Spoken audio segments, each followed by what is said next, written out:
నమస్కారం. గ్రూప్స్ పరీక్షలపై అవగాహనలో భాగంగా మనం ఫిజిక్స్లో కొన్ని మాదిరి ప్రశ్నలతో సబ్జెక్టుపై మరింత అవగాహనను పెంచుకుంటాం. ఇందులో భాగంగా మొదటి ప్రశ్నను చూద్దాం. కాంతి రంగును నిర్ణయించేది. కాంతి తరంగాల రూపంలో ప్రయాణిస్తుంది. తరంగానికి కొన్ని లక్షణాలు ఉంటాయి. అందులో ఒక లక్షణం వేగం, ఇంకొక లక్షణం కంపన పరిమితి, దీన్ని ఇంగ్లీష్లో యాంప్లిట్యూడ్ అంటాం. పౌనపున్యాన్ని ఫ్రీక్వెన్సీ అంటాం. సో ఇవన్నీ కాంతి యొక్క అభిలక్షణాలు. వేగం, మరి ఒక రంగులో కాంతి కనిపిస్తుంది, ఇది పసుపు రంగులో ఉంది, ఇది ఎరుపు రంగులో ఉందని ఏది నిర్ణయిస్తుందంటే పౌనపున్యం నిర్ణయిస్తుంది. సో కాంతి రంగును నిర్ణయించేది పౌనపున్యం. అలానే ఒక నక్షత్రం యొక్క రంగును నిర్ణయించేది the colour of the star. The colour of the star is decided by it's temperature. So ఒక స్టార్ యొక్క రంగును ఏది నిర్ణయిస్తుందంటే దాని యొక్క టెంపరేచర్ నిర్ణయిస్తుంది. సో టెంపరేచర్ని బట్టి దానికి ఆ ఎరుపు రంగు ఉండొచ్చు. ఉదాహరణకు ఒక ఇనుప ముక్కను మనం బాగా వేడి చేస్తే అది ఎరుపు రంగులోకి మారిపోతుంది. దాని నిజ రంగు నలుపు, కానీ ఎర్రగా కాల్చిన కడ్డీ మనకు మంచి ఎరుపు కాంతిలో కనిపిస్తుంది. ఇవి రెండు వెరీ వెరీ ఇంపార్టెంట్ క్వశ్చన్స్. మరొక ప్రశ్నకి వెళ్దాం. నెక్స్ట్ క్వశ్చన్, స్థిర విద్యుత్తును ఎక్కడ గమనించవచ్చు? స్థిర విద్యుత్తు అంటే ఎలక్ట్రోస్టాటిక్స్లో వస్తుంది. ఎలక్ట్రోస్టాటిక్ ఫోర్స్ అంటాం.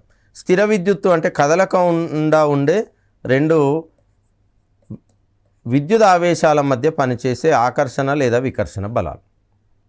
So static electricity deals with charges which are at rest. Rest means they are not moving. The interaction between two static charges are many static charges among many static charges. So స్థిర విద్యుత్తును ఎక్కడ గమనించవచ్చు అంటే పిడుగులో గమనించవచ్చు, ప్రింటర్లలో గమనించవచ్చు. మన కంప్యూటర్లో మనం ఉన్న డాక్యుమెంట్ను ప్రింట్ తీస్తాం, అక్కడ కనిపిస్తుంది. ఎలక్ట్రికల్ ఎయిర్ ప్యూరిఫైయర్ అంటే గాలిలో ఉండే కాలుష్య శాతాన్ని, అందులోని కణాలను అవి రాపిడి వల్ల ఆవేశీకృతం చేసి అది ఆకర్షిస్తుంది. కాబట్టి ఒక గదిలో ఉన్న డస్ట్ను ఇది గ్యాదర్ చేస్తుంది. సో వీటన్నిటిలో స్థిర విద్యుత్తును చూడవచ్చు. ఇక్కడ నేను పిడుగుది ఒకటి కొంత క్లియర్గా డిస్కస్ చేద్దాం అనుకుంటున్నాను. పిడుగు ఎప్పుడు మన పైన పిడుగు పడుతుందంటే మేఘావృతమైనప్పుడు, వెన్ స్కై ఈజ్ క్లౌడీ. ఇది ఒక క్లౌడ్ 1, ఇది ఒక క్లౌడ్ 2. ఇవి రెండింటి మధ్య గాలి వల్ల ఘర్షణ జరుగుతుంది. ఘర్షణతో ఏమవుతుందంటే ఒకదాని మీద ధనావేశం, ఇంకొక దాని మీద రుణావేశం వస్తుంది. ధనావేశంలో హైడ్రోజన్ H+ ఉంటుంది, రుణావేశంలో OH- ఉంటుంది. సో బరువైంది ఏది అంటే మైనస్. అంటే మన పైన ఉదాహరణకు రుణావేశిత మేఘం ఉందనుకోండి. ఈ రుణావేశిత మేఘం ఏం చేస్తుందంటే ఒక ఎత్తైన కట్టడం, భూమి మీద ఉండే ఎత్తైన కట్టడం, ఈ సెల్ ఫోన్ టవర్ కావచ్చు, లేదా ఒక 10 అంతస్తుల 20 అంతస్తుల బిల్డింగ్ కావచ్చు. ఈ నెగటివ్ ఛార్జ్ ఏం చేస్తుందంటే ఇక్కడ పాజిటివ్ ఛార్జ్ను ఇండ్యూస్ చేస్తుంది. ఇక్కడ రెండు వ్యతిరేక ఆవేశాలు ప్రేరేపించబడ్డాయి. ఎప్పుడైతే ఇక్కడ కావాల్సినంత ధనావేశం ఉంటుందో ఈ ధనావేశం రుణావేశాన్ని తన వైపు లాగుతుంది. సో రుణావేశం అంటే వచ్చి దీని మీద పడుతుంది. ఇదే మనం పిడుగు అంటాం బేసికల్గా. అందుకోసం పిడుగు నుంచి రక్షణ పొందాలంటే ఆల్రెడీ ఎత్తైన కట్టడానికి పైన ఏం చేస్తారంటే రక్షక కడ్డీలను అమర్చుతారు, రాగి కడ్డీలను. మీరు ఎత్తైన సెల్ ఫోన్ టవర్లు కానీ పెద్ద పెద్ద బిల్డింగ్ల పైన కానీ ఈ లైట్నింగ్ అరెస్టర్స్ అంటారు ఈ కడ్డీలు. అప్పుడు ఇదేం చేస్తుందంటే ఈ రాగి కడ్డీ ఈ రాగి కడ్డీ తీసుకొని వెళ్ళి భూమికి అనుసంధానం అయ్యి ఉంటుంది. కాబట్టి ఈ కరెంట్ అంతా వచ్చేసి భూమిలోనికి వెళ్తుంది. సో ఇంట్లో ఉన్న వారికి ఏం కాదు. ఇది పిడుగు నుంచి రక్షణ పొందడానికి ఎత్తైన టవర్లు, ముఖ్యంగా సెల్ ఫోన్ టవర్ల మీద మీరు ఇది గమనించవచ్చు. Let us go to next question. తలతన్యత వేటి ధర్మం? తలతన్యత అంటే ఇంగ్లీష్లో surface tension. So surface tension is the property of what? So surface tension is the property of liquids. కేవలము ఎలాంటి లిక్విడ్స్ అంటే విచ్ ఆర్ నాట్ ఫ్లోయింగ్, నిశ్చల స్థితిలో ఉండేవి. ప్రవహిస్తున్న దానికి తలతన్యత ఉండదు, నదీ ప్రవాహానికి తలతన్యత ఉండదు. ఒక గ్లాసులో నీటిని తీసుకొని కదలకుండా ఉంచినప్పుడు దీని ఉపరితలం సాగదీసిన రబ్బరు పొరవలు ఉంటుంది. అందుకోసమే కదలకుండా ఉన్న మురికి నీటిలో చిన్న చిన్న కీటకాలు, పురుగులు కదులుతుంటాయి, అవి మునిగిపోవు. అదే నదిలో అయితే కదలలేవు, అవి తప్పకుండా మునిగిపోతాయి. సో తలతన్యత దేని ధర్మం అంటే ద్రవాల ధర్మం. ఎలాంటి ద్రవాలు? కదలకుండా ఉండే ద్రవాలు. ఘన పదార్థాల ధర్మం కాదు, వాయువుల ధర్మం కాదు. So surface tension is purely related to liquids which are at rest. Very very important. This is the property of the upper surface of the liquid that is at rest. లోపల ఉండే దాని గురించి కాదు మనం మాట్లాడేది, ఉపరితలం. అందుకోసమే తల అంటే ఉపరితల, తన్యత అంటే సాగదీసిన గుణం, tension something is pulled, surface is the upper surface. Now let us go to the next question. ఈ క్రింది వాటిలో సరికానిది ఏది? Which among the following is a wrong statement? నియంత్రిత కేంద్రక సంలీనాన్ని ఇంతవరకు సాధించలేకపోయాం. కేంద్రక సంలీనం అంటే ఇంగ్లీష్లో న్యూక్లియర్ ఫ్యూజన్. ఫ్యూజ్ అంటే కలపడం, 2 హైడ్రోజన్ 4 హైడ్రోజన్ పరమాణువులను కేంద్రకాలను కలపడం. ఈ హైడ్రోజన్ పరమాణువులను కలుపుతూ తయారు చేసే బాంబు పేరు హైడ్రోజన్ బాంబ్. సో హైడ్రోజన్ బాంబులో ఏం జరుగుతుందంటే అనియంత్రిత కేంద్రక సంలీనం జరుగుతుంది. నియంత్రిత కేంద్రక సంలీనాన్ని కనుక చేస్తే హైడ్రోజన్ బాంబుల వల్ల వినాశకరమైన శక్తిని, వచ్చే అనవసరమైన శక్తిని, మనుషుల్ని చంపకుండా విద్యుత్ ఉత్పత్తికి వాడుకోవచ్చు. ఇంతవరకు మనకు కంట్రోల్డ్ ఫ్యూజన్ రియాక్షన్ ఇంతవరకు పర్ఫెక్ట్గా జరగలేదు. We could not achieve controlled nuclear fusion reaction even till now. కాబట్టి ఇది సరైందే. నియంత్రిత కేంద్రక విచ్చిత్తిని సాధించాం. కంట్రోల్డ్ ఫిజన్ రియాక్షన్, విచ్చిత్ అంటే ఫిజన్, FISSION. ఫిజన్ రియాక్షన్ ఎక్కడ చూస్తాం? యాటమ్ బాంబులో చూస్తాం. ఇది యాటమ్ బాంబులో జరిగేది, ఎనీ బాంబ్ అన్కంట్రోల్డ్. మరి కంట్రోల్ ఎక్కడ జరుగుతుంది అంటే controlled reaction occurs in nuclear reactor. మనకు భారతదేశంలో న్యూక్లియర్ రియాక్టర్లు సుమారు 23 ఉన్నాయి. వాటి నుంచి మనకు విద్యుత్తు కంటిన్యూస్గా వస్తుంది. అమెరికా లాంటి అభివృద్ధి చెందిన దేశాల్లో మొత్తం విద్యుత్తు బొగ్గుతో రానే రాదు, ఎక్కువ వీటితోనే వస్తుంది. సో ఇది కూడా కరెక్టే. సో ఇది సరైందే, ఇది సరైంది.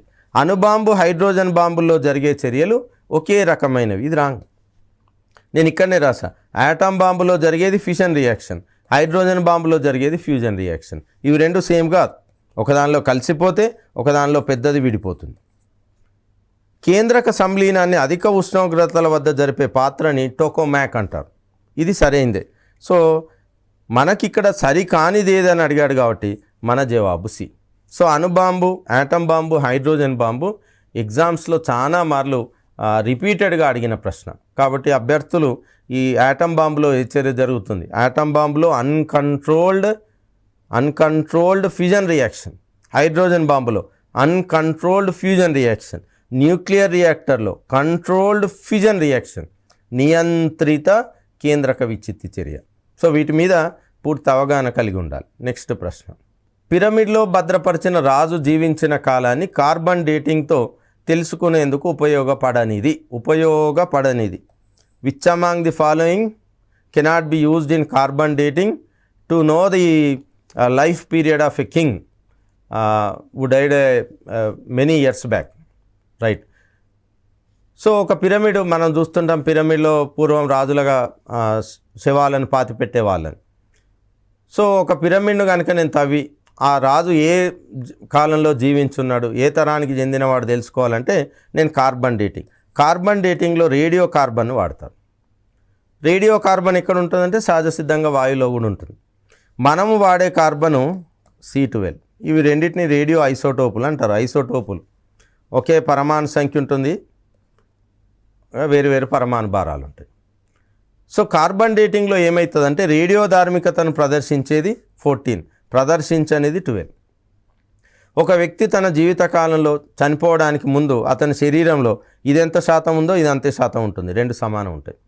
చనిపోయిన తర్వాత ఆ శవాన్ని మనం కాల్చకుండా అలానే ఉంచితే ఏమవుతుందంటే ఇది క్రమక్రమంగా తగ్గిపోతుంది. రేడియో ధార్మికత ఆల్ఫా బీటా గామాలతోని ఒక 10 గ్రాములు ఉన్నది కొన్ని సుమారు 5600 సంవత్సరాల తర్వాత 5 గ్రాములు అవుతుంది. దీన్ని ఆఫ్ లైఫ్ పీరియడ్ అంటాం, తగ్గిపోతుంది. మళ్ళీ 5600కు ఇది 2.5 గ్రాములు అవుతుంది. కానీ ఇది మాత్రం 10 గ్రాములు ఉంది, 10 గ్రాములు అలానే ఉంటుంది. అట్లానే డైనోసారస్ వయస్సును గుర్తించింది. సో డైనోసారస్కు చెందిన ఒక ఎముక దొరికింది అనుకోండి, ఆ ఎముకలో ఇదెంతుంది, ఇదెంతుంది, ఈ రెండింటి యొక్క నిష్పత్తితోని దాని యొక్క వయస్సును అంచనా వేసే ప్రక్రియను ఏమంటామంటే కార్బన్ డేటింగ్ అంటాం. సో ఇక్కడ ఏంటి, కార్బన్ ఏవేవి శోషించుకుంటాయంటే జీవజాతులు, చెట్లు, మనుషులు, జంతువులు శోషించుకుంటాయి. శవాన్ని చుట్టిన వస్త్రంతో మనం కార్బన్ డేటింగ్ చేయొచ్చు. ఎందుకంటే వస్త్రం అంటే దూది మనకు చెట్టు నుంచి వచ్చింది, అంటే మొక్క నుంచి వచ్చింది కాబట్టి మనం దీన్ని ఉపయోగించుకోవచ్చు. రాజు దంతం, మన శరీరంలో ఒక భాగం దంతం, కాబట్టి దంతంలో కూడా ఇవి రెండు ఉంటాయి ఐసోటోపులు తెలుసుకోవచ్చు. రాజుగారి నగల్లో ఉండే ఛాన్స్ లేదు, ఎందుకంటే మనం ఈ నగలు ఎలాంటి ఆహారాన్ని కార్బన్ రూపంలో గ్రహించదు, కాబట్టి ఇది ఛాన్స్ లేదు. రాజు వాడిన చేతి కర్ర అంటే వుడ్ యొక్క వయసును కూడా తెలుసుకోవచ్చు. అంటే రాజు వాడిన నగల వయసును తెలుసుకోలేము మనం, కానీ ఆ కాలం నాటి లోహ నాణముల వయసును కూడా తెలుసుకోలేము. ఒకవేళ వాళ్ళు తోలుతో తయారైన నాణాలు వాడుంటే ఆ తోలు నాణం యొక్క వయసును తెలుసుకోవచ్చు. సో ఇక్కడ సరైన ఆన్సర్ ఏదంటే రాజుగారి నగలు. ఉపయోగపడనిది. So ornaments of the king cannot be used in carbon dating. Is this clear? Right. So ఈ కార్బన్ డేటింగ్ను ప్రొఫెసర్ లిబ్బీ అనే శాస్త్రవేత్త కనిపెట్టాడు. ఆయనకు నోబెల్ బహుమతి కూడా వచ్చింది. మనం మరొక ప్రశ్నకి వెళ్దాం. పిన్ హోల్ కెమెరా ఏ ధర్మం ఆధారంగా పనిచేస్తుంది? పిన్ అంటే మనకు తెలుసు గుండు సూది, హోల్ ఒక గుండు సూదితో రంధ్రం చేస్తే అది పిన్ హోల్ అయిపోతుంది. అంటే ఉదాహరణకు మీరు ఒక షూ కొన్నారనుకోండి, మీకు ఒక బాక్స్ వస్తుంది. ఇది బాక్స్. ఈ బాక్స్కి ఇటువైపు నేను ఒక చిన్న రంధ్రం చేశాను, సూది మొనతో రంధ్రం చేసి దీన్ని సూర్యుడి వైపు పెడితే ఇది నాకేమవుతుందంటే ఇట్లా కిరణాలు వచ్చి ఇక్కడ పడతాయి, దీనిలో నుంచి వచ్చి ఇప్పుడు నాకు ఇక్కడ సూర్యుడి బొమ్మ కనిపిస్తుంది. కాబట్టి దీన్ని పిన్ హోల్ కెమెరా అంటారు. పిన్ హోల్ కెమెరాని ఎక్కడ ఎక్కువ వాడచ్చు అంటే సూర్యగ్రహణం చూడడానికి బ్రహ్మాండంగా వాడచ్చు. సూర్యగ్రహణం జరిగేటప్పుడు మనం నేరుగా కంటితో చూస్తే కన్ను పోయే అవకాశం ఉంటుంది. దీన్ని పిన్ హోల్ కెమెరా అంటారు. ఈ పిన్ హోల్ కెమెరా ఏ సూత్రం ఆధారంగా పనిచేస్తుంది అని అంటే కాంతి ఎల్లప్పుడూ రుజుమార్గంలో రెక్టిలీనియర్ ప్రాపగేషన్ ఆఫ్ లైట్ ఆ ధర్మం ఆధారంగా పనిచేస్తుంది. సో ఈ ధర్మం ఆధారంగా ఏం ఏర్పడతాయి అంటే నీడలు ఏర్పడతాయి, సూర్యచంద్ర గ్రహణాలు ఏర్పడతాయి. అట్లనే పిన్ హోల్ కెమెరా పనిచేస్తుంది. Is this clear? So pin hole camera పనిచేయడానికి కారణం కాంతి రుజుమార్గంలో ప్రయాణించడం. మరొక ప్రశ్నకి వెళ్దాం. కాంతి వేగంతో పోల్చినప్పుడు రేడియో తరంగాల వేగం ఎంత? మనకు తెలుసు విద్యుదయస్కాంత తరంగాలు మొత్తం 7 ఉంటాయి. ఈ 7ంటికి లక్షణాలన్నీ same. All 7 electromagnetic waves have same characteristics are same properties. అన్నీ ఒకే రకమైన ధర్మాలను కలిగి ఉంటాయి, కాబట్టి వాటికి వేగాలు కూడా సమానం. కాబట్టి కాంతి వేగం ఎంతుందో రేడియో తరంగాల వేగం కూడా అంతే. కాబట్టి ఆన్సర్ వాటి యొక్క వేగాలు సమానం. సో మొదటి ఆన్సర్ సరైన జవాబు. మరొక ప్రశ్నకి వెళ్దాం. ఎలక్ట్రిక్ బల్బులో ఉండే ఫిలమెంటును దేంతో తయారు చేస్తారు? పాతకాలం మనం ఇన్కాండిసెన్స్ బల్బు అంటాం, ఇట్లాంటి బల్బు. దీనిలో ఇవి ఫిలమెంటు, దీన్ని మనం ఫిలమెంట్ అంటాం. ఇది వేడై ఇది ఎగ్జామ్లో ఇంకో ప్రశ్న వస్తుంది. జౌల్స్ హీటింగ్ ఎఫెక్ట్, జౌల్ ఉష్ణ ఫలితం ఆధారంగా పనిచేస్తుంది. సో ఇది వేడెక్కాలి, కాంతినియాలి, కానీ కరిగిపోవద్దు. సో ఎక్కువ ద్రవీభవన స్థానం, high melting point, high resistance ఇవి ఉండాలి. దానికి అధిక నిరోధం ఉండాలి. ఈ ధర్మాలు ఉండేది ఏది? ఇది కాదు, ఇది కాదు, ఇది కాదు. Answer is tungsten. Is this clear? అట్లానే పూర్వకాలం హీటర్లను ఉండేవి, కరెంటు హీటర్లు. దీనిలో ఏం వాడతారంటే నిక్రోమ్ తీగ, స్పైరల్ బైండింగ్లో మనకు తీగ ఎలా అవుతుంటుందో అలా ఉంటుంది. అది కూడా ఇంతకుముందు గ్రూప్స్లో అడిగాడు, తెలుసుకోవాల్సిన point. Let us go to next question. క్రింది వాటిలో విద్యుత్ శక్తిని యాంత్రిక శక్తిగా మార్చే పరికరం ఏది? ఇది ఒక రూపంలో ఉండే శక్తిని ఇంకో రూపంలోకి మార్చే వివిధ యంత్రాలు, వాటిని ట్రాన్స్డ్యూసర్స్ అంటారు. వాటి మీద పరీక్షల్లో ప్రశ్న వస్తుంది. విద్యుత్ శక్తి యాంత్రిక శక్తిగా మార్చేది. విద్యుత్తును యాంత్రిక శక్తిగా మార్చేది మోటార్. సో మోటార్ ఎక్కడెక్కడ ఉంటుంది? మోటార్ ఫ్యాన్లో ఉంటుంది, గ్రైండర్లో ఉంటుంది, చాలా చోట్ల మనం మోటార్ని చూస్తాం. మీ వాషింగ్ మెషిన్లో కూడా మోటార్ ఉంటుంది. సో ప్రేరకం ఇండక్టర్ ఆన్సర్ కాదు. విద్యుత్ మోటార్ ఆన్సర్. డైనమో కాదు, డైనమోలో రివర్స్ అవుతుంది. డైనమోలో ఏమవుతుందంటే mechanical energy is converted into electrical energy. ట్రాన్స్ఫార్మర్లో అసలు శక్తి పరివర్తనే జరగదు. సో దీనికి సరైన answer electric motor. In electric motor electrical energy is converted into mechanical energy or nothing but doing some work with the help of electricity. Let us go to next question. Pressure కుక్కర్లో ఆహారం త్వరగా ఉడకడానికి కారణం ఏంటి? Pressure కుక్కర్లో ఏమవుతుంది? Pressure కుక్కర్ను మనం ఏ ధర్మం ఆధారంగా తయారు చేస్తామంటే ఎప్పుడైతే పీడనం పెరుగుతుందో నీటి యొక్క బాయిలింగ్ పాయింట్ పెరుగుతుంది, అంటే మరుగు స్థానం లేదా బాష్పీభవన స్థానం విలువ పెరుగుతుంది. ఉదాహరణకు మనం వాతావరణ పీడనం వద్ద నీరు 100 డిగ్రీ సెల్సియస్ దగ్గర వేడెక్కి ఆవిరవుతుంది. ఇప్పుడు నేను ఈ పీడనాన్ని మరింత పెంచా. ఉదాహరణకు ప్రెషర్ కుక్కర్లో ఏమవుతుందంటే ప్రెషర్ కుక్కర్లో మనకు ఒక విజిల్ ఉంటుంది, ఒక పాత్ర క్లోజ్ చేస్తాం లిడ్. ఇందులో పీడనం పెరుగుతూ పోతుంది. పీడనం పెరిగేసరికి ఇందులో నీరు ఎక్కడ ఆవిరవుతుందంటే 120 డిగ్రీ సెల్సియస్ దగ్గర ఆవిరవుతుంది. అంటే మీరు మామూలు ఓపెన్ గిన్నెలో వంట చేస్తున్నప్పుడు ఏమవుతుంది, ఇందులో పెట్టిన పదార్థం బాగా మెత్తగా ఉడకాలని మీరు నీళ్ళు పోసి ఉడికిస్తున్నప్పుడు నీరు ఆవిరైపోతుంది. సో ఖాళీ అయిపోతుంది నీరు. మళ్ళీ మీరు ఆ పప్పు ఉడకడానికి నీరు పోసారు. ఎక్కడైనా 100 డిగ్రీ సెల్సియస్, అంతకుమించి వేడి రాదు. అంతకుమించి వేడి రాదు కాబట్టి ఈ పప్పు మెత్తగా ఉడికే అవకాశం లేదు. మీరు దాన్ని కుక్కర్లో వేశారనుకోండి, కుక్కర్లో boiling point of water increase to 120 degree Celsius, కాబట్టి అందులో పప్పు చాలా మెత్తగా ఉడికిపోయే అవకాశం ఉంది. సో ఇప్పుడు చూడండి, మరుగుతున్న నీటి కంటే నీటి ఆవిరి మరింత వేడిగా ఉండడం రాంగ్. అధిక పీడనంతో నీటి మరుగు స్థానం పెరగడం, ఇది కరెక్ట్, రైట్, ఇది సరైన జవాబు. Let us go to next question. CT scanning, computerized tomography, దీని పూర్తి పేరు కంప్యూటరైజ్డ్ టోమోగ్రఫీ. సిటీ స్కానింగ్లో ఉపయోగించే వికిరణాలు ఇవి. గామా కిరణాలను క్యాన్సర్ ట్రీట్మెంట్లో వాడతాం. గామా కిరణాలు శక్తివంతమైనవి, అది కాదు, ఇక్కడ ఆన్సర్ కాదు. ఇన్ఫ్రారెడ్ జస్ట్ వేడినిస్తాయి కాబట్టి ఏదైనా చిన్న గడ్డలు వాపు తగ్గించడానికి ఫిజియోథెరపిస్టులు ఇన్ఫ్రారెడ్ రేస్ వాడతారు. అతి నీలలోహిత కిరణాలు, ఇది మనకు డి విటమిన్ రావడానికి ఉపయోగపడతాయి, పచ్చకామెర్లను తగ్గించడానికి ఉపయోగపడతాయి. అందుకోసం మీరు చూడండి, ప్రసూతి ఆసుపత్రుల ముందు అప్పుడే పుట్టిన శిశువులను లేదా 2-3 రోజుల వయసున్న శిశువులను వాళ్ళ బామ్మలు పట్టుకొని వచ్చి ఆరుబయట ఎండలో ఉండడం, ఉదయం పూట ఎండలో ఉండడం చూస్తుంటాం. ఎందుకంటే పుట్టుకతో పచ్చకామెర్లు వస్తాయి, అతి నీలలోహిత కిరణాలు. అమెరికా లాంటి దేశాల్లో ఇంక్యుబేటర్ లాంటి ఒక గదిలో ఉంచి ఇక్కడ అల్ట్రావైలెట్ రేస్ వచ్చే బల్బును అమర్స్తాడు. దీని నుంచి వచ్చే కాంతితోని ఆ శిశువు మీద పడి అతని యొక్క పచ్చకామెర్లు తగ్గే అవకాశం ఉంటుంది. మరి సిటీ స్కానింగ్లో ఏం వాడతారంటే ఎక్స్ కిరణాలే వాడతారు. ఇది answer, just X-rays.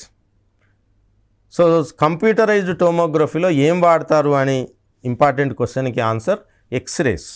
Let us go to next question. కాంతి గాలి నుండి నీటిలోకి ప్రయాణించినప్పుడు ఈ క్రింది వాటిలో ఏది మార్పు చెందదు? నేను ఇంతకుముందే చెప్పాను, ఒక తరంగము ఒక యానకం నుండి ఇంకొక యానకంకి వెళ్తే వేగం మారచ్చు, తరంగ దైర్ఘ్యం మారచ్చు, ఇంకేదన్నా మారచ్చు, కానీ మారకుండా ఉండేది ఓన్లీ పౌనపున్యం, frequency. So answer frequency, very important. Irrespective of the medium the frequency of a wave remains same. Let us go to next question. వాతావరణంలోని ఏ పొర రేడియో తరంగాలను తిరిగి భూమికే పంపిస్తుంది? మనకు షార్ట్ వేవ్ ప్రసారాలు అని చెప్తుంటాం. ఈ షార్ట్ వేవ్, మీడియం వేవ్ ప్రసారాలు, ఇట్లాంటి రేడియో ప్రసారాల్లో ఏమవుతుందంటే మీకు రేడియో కోసం ఎక్కడ కూడా సెల్ ఫోన్ టవర్ల లాగా ఎక్కడ కనిపించదు రేడియో ప్రసారాలు ఎలా అవుతాయి? ఫర్ ఎగ్జాంపుల్ ఆకాశవాణి హైదరాబాద్ కేంద్రం ఉంది, ఇక్కడ నుంచి ఒక డిష్ ద్వారా రేడియో తరంగాల్ని గాల్లోకి పంపిస్తుంది. ఈ గాల్లోకి పంపించిన అలా నేరుగా వెళ్ళిపోయి పైన అయనో ఆవరణ ఉంటుంది, అయనోస్పియర్, అయాన్స్ను కలిగి ఉంటుంది కాబట్టి ఇది అయనోస్పియర్ అయింది. ఈ అయాన్స్ ఈ ఎలక్ట్రోమాగ్నెటిక్ రేడియో వేవ్స్ని ఏం చేస్తాయంటే పరావర్తనం చెందిస్తాయి. సో ఒక ముద్దలాగా వెళ్ళినాయి విస్తారంగా అన్నీ, అంటే ఉదాహరణకు మీరు ఒక సన్నని నీటి పైపుతోని స్లాబ్కు నీళ్లు కొడితే అవంతా చిందరవందరగా అన్ని వైపులు వచ్చినట్టు ఈ రేడియో ప్రసారాలు మనందరికీ వినిపిస్తాయి. కాబట్టి వివిధ ప్రదేశాల్లో ఉన్న వ్యక్తులు రేడియో వినొచ్చు. సో వాతావరణంలోని ఏ పొర రేడియో తరంగాలను తిరిగి భూమికే పంపిస్తుంది? So answer is ionosphere. Radio waves are reflected by ionosphere. మనకు స్ట్రాటో ఆవరణము, ట్రోపో ఆవరణం అని చదువుతుంటాం జాగ్రఫీలో, అట్లాంటిది అయనోస్పియర్. Next question. 16 హెర్ట్జ్ కంటే తక్కువ పౌనపున్యం గల ధ్వని తరంగాలను ఏమంటారు? సో ధ్వని మన చెవి కేవలం 20 హెర్ట్జ్ నుంచి 20,000 హెర్ట్జ్, 20,000 హెర్ట్జ్. హెర్ట్జ్ అన్నది పౌనపున్యానికి SI ప్రమాణం. ఈ మధ్య ఉన్న తరంగాల్ని మాత్రమే మన చెవి గుర్తిస్తుంది, వింటుంది. 20,000 కంటే ఎక్కువ ఉన్నది గబ్బిలం వినొచ్చు, ఇంకేదో వేరే జంతువు వినొచ్చు. 20 కంటే తక్కువ ఉన్నది అంటే 20,000 కంటే ఎక్కువ ఉన్నాయి వాటిని అతిధ్వనులు అంటాం మనం. వీటిని ఏమంటాం? పరశ్రావ్యాలు అంటాం. వేరే పక్షులు ఇంకేవో సరీసృపాలు వింటాయి, అది మనకు సంబంధం లేదు. మనిషికి మాత్రం ఇది లిమిట్. కాబట్టి దీని పేరే శ్రవ్య అవధి. శ్రవ్యము అంటే వినుట, అవధి అంటే లిమిట్స్. సో దీన్ని ఆడిబుల్ రేంజ్ అంటారు ఇంగ్లీష్లో. సో ఈ పరశ్రావ్యాలను ఇంగ్లీష్లో ఏమంటారంటే ఇన్ఫ్రాసోనిక్స్ అంటారు. మరి వీటిని ఏమంటారంటే అల్ట్రాసోనిక్ సౌండ్స్ అంటారు. అల్ట్రా అంటే ఎక్కువ, ఇన్ఫీరియర్, ఇన్ఫ్రా అంటే తక్కువ. సో ఇక్కడ ఆన్సర్ ఇన్ఫ్రాసోనిక్ తరంగాలు. Right, let us go to next question. ధ్వని తీవ్రత కింద సూచించిన ప్రమాణంతో కొలుస్తారు. The intensity of sound are the loudness of the sound. దానికి ప్రమాణం ఏది అంటే బెల్, గ్రహం బెల్ నుంచి వచ్చింది. దీనికి ఇది పెద్ద ప్రమాణం కాబట్టి దీన్ని 1/10 భాగిస్తే అప్పుడు అది డెసిబెల్ అవుతుంది. డెసి అన్నది 1/10 అని అర్థం.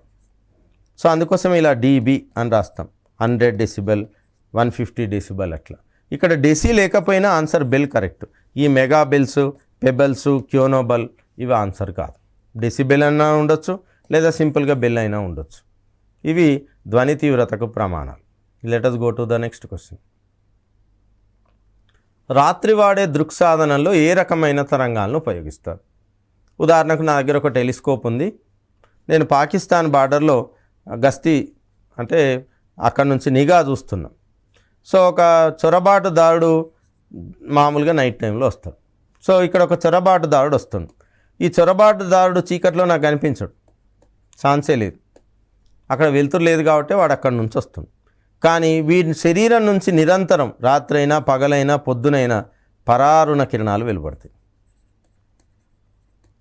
సో పరారుణ కెమెరాలను క్యాచ్ చేసే కెమెరాని నేను ఇక్కడ పెట్టినా, లేదా పరారుణ కెమెరాలతో పనిచేసే టెలిస్కోప్ను పెట్టినా నేను చూడొచ్చు. అందుకోసమే మనకు సీసీ కెమెరాలలో కొన్ని నైట్ మోడ్ కెమెరాలు ఉంటాయి. అంటే రాత్రిపూట వచ్చిన వ్యక్తిని అతని నుంచి వచ్చిన పరారుణ కిరణాల ఆధారంగా అతని ఛాయాచిత్రాన్ని అది తీసి చూపిస్తుంది.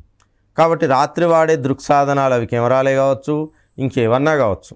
వాటన్నిటిలో వాడేది ఏది అంటే పరారుణ తరంగాలు. వీటిని ఇంగ్లీష్లో ఇన్ఫ్రారెడ్. నేను చెప్పిన ఇన్ఫ్రారెడ్ రేస్ అంటే థర్మల్, వేడి కిరణాలు. ఒక 0 కెల్విన్ దగ్గర తప్ప మిగతా అన్ని ఉష్ణోగ్రతల వద్ద ఏ వస్తువైనా తన నుంచి పరారుణ తరంగాలను విడుదల చేస్తుంది, సమయము సందర్భంతో సంబంధం లేకుండా. సో రాత్రి వాడే సాధనాలలో నేను పరారుణ కిరణాలను ఉపయోగిస్తాను. Let us go to next question. Newton మొదటి సూత్రాన్ని దేనిగా పేర్కొంటారు? న్యూటన్ నియమాలు 3 ఉన్నాయి. First law, second law, third law. First, second and third law. First లాకి ఒక డిఫరెంట్ పేరు ఉంది. దీన్ని లా ఆఫ్ ఇనర్షియా అంటారు. లా ఆఫ్ ఇనర్షియా. ఇనర్షియాను తెలుగులో జడత్వం అంటాం. సో దీనికి మరో రకంగా చెప్పాలంటే జడత్వ నియమం, ఇది దీనికి మరొక పేరు. సో జడత్వ సూత్రం లేదా జడత్వ నియమం. ఘర్షణ సూత్రం కాదు ఆన్సర్, క్షణాల సూత్రం కాదు, చలన సూత్రం కాదు. సో జడత్వ సూత్రం, law of inertia indicates the first law of Newton's first law of motion. Is this clear? Right, let us go to the next question. Refrigerator ఏ సూత్రం ఆధారంగా పనిచేస్తుంది? చాలా పుస్తకాలలో పెల్టియర్ ఎఫెక్ట్ అని ఉంటుంది దీనికి ఆన్సర్, అది రాంగ్. పెల్టియర్ ఎఫెక్ట్ ఆధారంగా మన ఇళ్లలో ఉండే ఫ్రిడ్జులు కానీ ఏసీలు కానీ పనిచేయవు. ఫ్రిడ్జులు, ఏసీలు ఏ సూత్రం ఆధారంగా పనిచేస్తాయంటే జౌల్ థామ్సన్ ఎఫెక్ట్. చాలామంది ఈ పెల్టియర్ ఎఫెక్ట్ అని ఆన్సర్ పెట్టొస్తారు. This is a utter properly wrong answer. Joule Thomson effect ఏం చెప్తుందంటే ఒక పోరస్ ప్లగ్ అంటే రంధ్రాలను కలిగి ఉన్న ఒక ప్రదేశం ద్వారా వాయువును చొప్పిస్తే, when gas is throttled through a porous plug, దాని యొక్క ఘనపరిమాణం పెరుగుతుంది. అంటే నేను ఎక్కువ పీడనం నుంచి తక్కువ పీడనానికి గాలిని బంధించి ఉంచిన గాలిని దీని నుంచి చొరబడేటట్లు చేస్తే దాని ఘనపరిమాణం పెరుగుతుంది. ఘనపరిమాణం పెరిగే క్రమంలో దాని టెంపరేచర్ తగ్గుతుంది. సో ఈ సూత్రం ఆధారంగానే మన ఇళ్లలో వాడే ఫ్రిడ్జులు అదే రిఫ్రిజిరేటర్లు లేదా ఏసీలు పనిచేస్తాయి. Very very important, Joule Thomson effect. Next question, విద్యుత్ ఫ్యూజ్ వల్ల కలిగే ప్రయోజనం ఏది? విద్యుత్ ఫ్యూజ్ అన్నది మన ఇంటికి ఒక కాపలా కుక్క లాంటిది. ఏ రకంగా అంటే మన ఇళ్ళలో హై కరెంట్ వచ్చినప్పుడు, హై కరెంట్ ఎప్పుడు రావచ్చు, ఇంటి మీద పిడుగుపడినప్పుడు, లేదా బయట మన ఇళ్ళలోకి వచ్చే కరెంటు తీగపై హై టెన్షన్ వైర్ వచ్చి పడిపోయినప్పుడు, లేకపోతే మూడవ సందర్భం షార్ట్ సర్క్యూట్ అయినప్పుడు. షార్ట్ సర్క్యూట్ అంటే ఏంటి అని కూడా ఒకసారి గ్రూప్స్లో క్వశ్చన్ అడిగా. అంటే ఒక న్యూట్రల్, ఒక లైవ్ వైర్ వితౌట్ లోడ్ కలిసిపోతే, అంటే మనం మన భాషలో చెప్తే ఒక ప్లస్ ఒక మైనస్ వైరు నేరుగా కలిసిపోతే అది షార్ట్ సర్క్యూట్ అంటాం. సో ఇట్లాంటి సందర్భంలో వలయంలో అధిక విద్యుత్తు ప్రవహిస్తుంది. High current passes. When high current passes the wire May melt. So short circuit అయినా, పిడుగుపడినా, హై టెన్షన్ వైర్ వచ్చి చిన్న స్తంభాలపై ఉండే వైర్లపై పడినా, ఈ అన్ని సందర్భాలలో అధిక కరెంటు మీ ఇంట్లో ప్రవహిస్తుంది. మీ ఇంట్లో అధిక కరెంటు ప్రవహించిన సందర్భంలో ఆ అధిక కరెంటు వల్ల జౌల్ హీటింగ్ ఎఫెక్ట్తో ఉన్న తీగలన్నీ కాలిపోతాయి. అందుకోసం మనం అప్పుడప్పుడు పేపర్లో చూస్తుంటాం, షార్ట్ సర్క్యూట్ వల్ల ఏదో షాప్ కాలిపోయిందని లేదా ఇంకేదో కాలిపోయిందని చూస్తుంటాం. సో విద్యుత్ ఫీజు వల్ల కలిగే ప్రయోజనం ఏంటంటే విద్యుత్ శక్తిని కాంతి శక్తిగా మార్చుట రాంగ్. వలయంలో విద్యుత్ శక్తి వినియోగంను తగ్గించుట. ఫ్యూజ్ ఉన్నంత మాత్రాన మన కరెంటు బిల్లు తక్కువ రాదు, దానికి దీనికి సంబంధమే లేదు. ఈ రెండు రాంగ్ ఆన్సర్స్. విద్యుత్ వలయాన్ని మూయుట లేదా తెరచుట. మనకు స్విచ్ సరిపోతుంది, అంటే క్లోజ్ అండ్ ఓపెన్. దానికి మనం ప్రతిసారి వెళ్ళి మీ ఇంట్లో కరెంటు ఆఫ్ చేయాలి అంటే మనం ఫ్యూజును తీయాల్సిన అవసరం ఏం లేదు. అది కాదు ఆన్సర్. తప్పకుండా నాలుగోది అయి ఉండాలి, విద్యుత్ వలయాన్ని అధిక విద్యుత్ ప్రవాహాల నుండి రక్షించటం. సో ఇంట్లో తీగలన్నీ కాలిపోవడానికి ముందు ఇక్కడున్న, అంటే ఇంట్లో వాళ్ళని చంపకుండా దొంగ వచ్చి ఇక్కడున్న కుక్కను చంపేసినట్టు లెక్క. ఇక్కడ నేను గీతలతో చూపించింది ఫ్యూజ్. సో ఇంట్లో తీగలు కరిగిపోకముందే, కాలిపోకముందే ఇక్కడున్న ఫ్యూజ్ కాలిపోతుంది. ఎప్పుడైతే ఫ్యూజ్ కాలిపోతుందో ఇక్కడ కనెక్షన్ కట్ అవుతుంది. కాబట్టి హై కరెంటు మీ ఇంట్లోకి రాదు, ఇల్లు సురక్షితంగా ఉంటుంది, ఇళ్లలో ఉండేవాళ్ళు సురక్షితంగా ఉంటారు. ఇది ఫ్యూజ్ యొక్క ఉపయోగం. ఈ ఫ్యూజ్ తీగకి ఎలాంటి లక్షణాలు ఉండాలంటే హై రెసిస్టెన్స్, అధిక నిరోధం, లో మెల్టింగ్ పాయింట్, తక్కువ ద్రవీభవన స్థానం, ఎక్కువ విద్యుత్ నిరోధం. Let us go to next question. ఒక నిర్దిష్టమైన దిశలో వస్తువు ప్రయాణించిన అతి తక్కువ దూరాన్ని ఏమంటారు? నిర్దిష్టమైన దిశ, a particular direction, that is nothing but a straight direction. Straight direction indicates a vector quantity.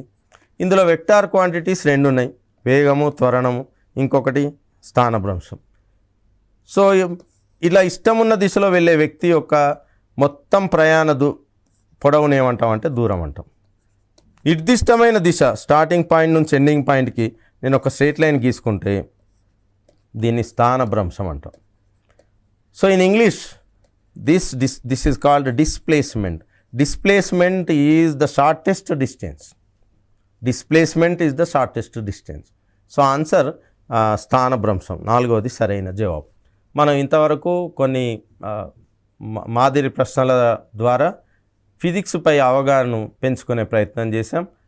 మరికొన్ని ప్రశ్నలతో మళ్ళీ కలుద్దాం.